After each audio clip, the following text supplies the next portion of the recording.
Hello, I'm Dr. Leon Stutzman, aka Doc, with another one of these little videos designed to help you to get through these strange days in which we find ourselves, and these yet remain strange days indeed. I'm talking this week about the positive power of personal prophecy. Not the kind of prophecy where someone prophesies to you, but rather the kind of prophecy where you're prophesying to yourself. The positive power of personal prophecy. We're using Joshua, the 14th chapter, and the interchange between Caleb and Joshua for a pattern.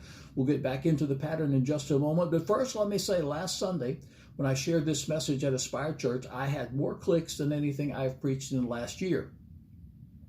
That encouraged me until I realized some of those were just that. They were clicks. Folks that were watching 10 seconds, 15 seconds, maybe a minute, to decide whether or not they wanted to listen to the message.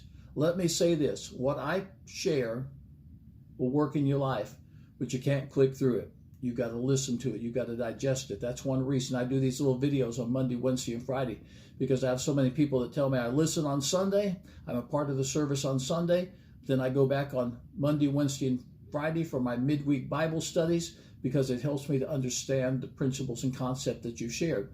I'm glad you're with me today. I want you to join me next Sunday because I got a word from God that'll change your life. It's called Appointed to Prosper, because you are appointed to prosper if you know how to keep the appointment.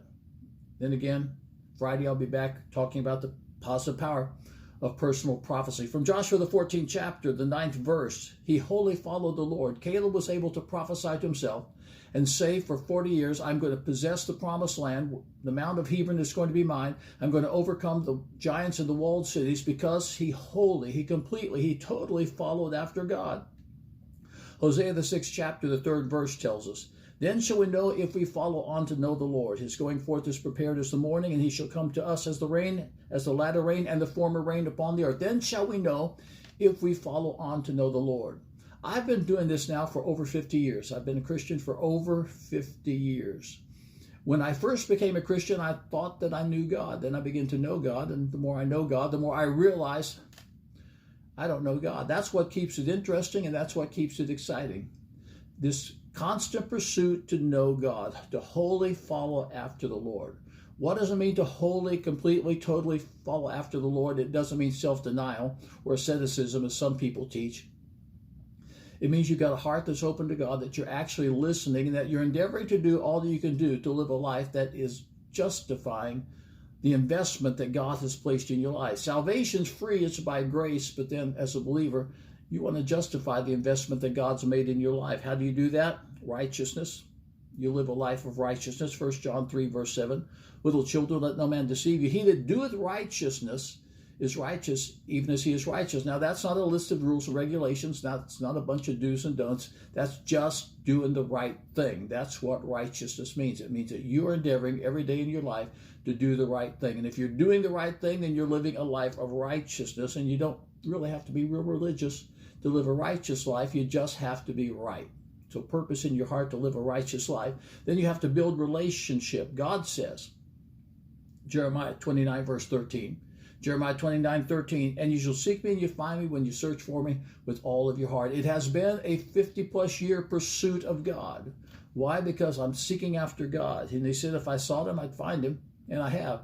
And if you seek after him, you'll find him. You really will. You'll discover God dealing with your life in wonderful ways, unusual ways, supernatural ways, if you just seek after the face of God. But that requires revelation. Here's the third aspect of wholly following the Lord. You open your heart to the fact that there is revelation, that it's all not been said, that God is still speaking today. 1 Corinthians 2, verse 9 promises, but as it is written, I have not seen, nor ear heard, neither has it entered into the heart of man the things that God has prepared for them that love him, but by his Spirit they are revealed. If you are a Spirit-filled believer, if you're attuned to the Spirit of God, you need to be listening, because the Spirit of God will speak to your life, and as God is speaking to your life, he'll give direction to your life, and in that direction you're going to find God's best, because I've discovered this, and I'll close with this. The place of God's perfect will is the place of God's perfect blessing. And if you want God's perfect blessing in your life, you just find the place of God's perfect will, and it'll manifest in supernatural ways if you're wholly following after the Lord. Number 4, and I'll pick this up on Friday, review your circumstances. Sunday at Aspire Church, appointed to prosper, because you really are. Catch it live on the live stream at aspirechurch.tv. Catch it on Facebook, Aspire Church TV. That's Facebook, Aspire Church TV, live stream, aspirechurch.tv. Sunday morning, 10 o'clock Eastern Daylight Time. It is going to be powerful. I'll be back Friday. I'm Dr. Leon Stutzman, a.k.a. Doc. I'll see you then.